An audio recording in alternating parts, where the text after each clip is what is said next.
The team on Mortal Kombat 1 was 4 of us. My name is Ed Boone. I'm co-designer and programmer. My name's Dan Forden, and I do sounds and music. John Vogel, background special effects. John Tobias, and co-designer and lead artist. There was other sort of support staff, but that had to do more with like the cabinet and the wiring. A team being composed of, I think, 4, 5, 6 people was not uncommon. You were in one of two categories, programmer or artist, and that was basically it.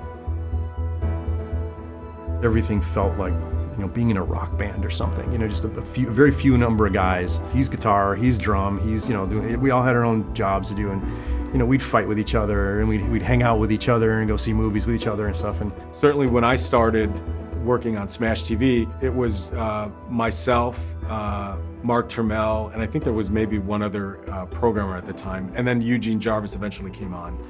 Partly it was just the simplicity of the games of that era.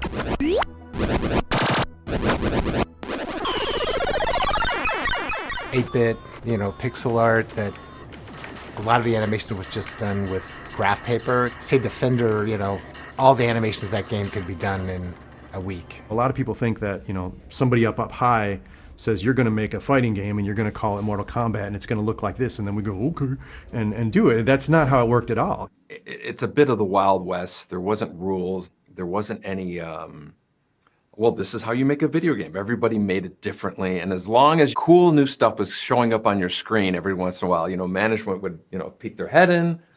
Oh, you got fatalities going. Good job. And then they'd leave and you just continue with it. It was so pure, you didn't have to, have a committee meeting every time you wanted to add a feature. And things were so loose back then, there wasn't really a workflow. It was like, hey, we need to get something done, just do it. It was just like, yeah, let's try this out, and see if it works. And I think maybe a part of it was also that I wasn't conscious of, might have been to keep costs down. I know what my salary was at the time. I don't know what Ed's salary was, but I have to believe that the development of MK in terms of the cost of us had to have been, I don't know, not much. And I remember at the end of my first year working at Midway, I was doing my taxes. My dad was helping me do my taxes. When I started at Williams, I was making $19,000 a year. He knew the hours I was putting in, and we did the math, and I was making probably $2 an hour is what I was making working at Williams, and I didn't care. I loved the work so much.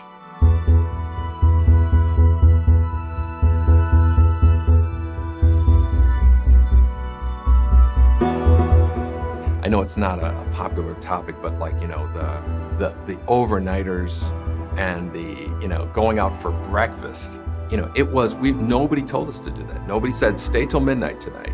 If anything, they were, you guys are burning yourselves out and you gotta take it easy or something, so. Because of the schedules and because of how few people there were, and we were all playing multiple roles, wore multiple hats, that there was just too much work.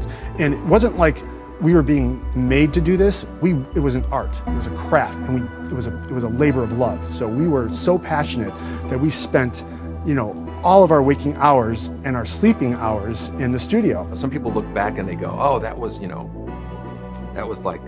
abuse or something like that. It's like, no, we were guys in our 20s who were motivated to do something cool.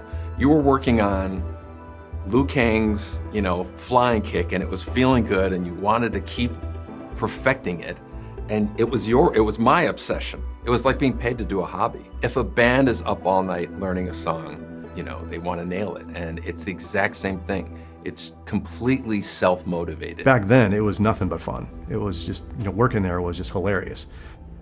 The secret sauce was basically we were just a bunch of knuckleheads doing whatever we wanted, and we were happy.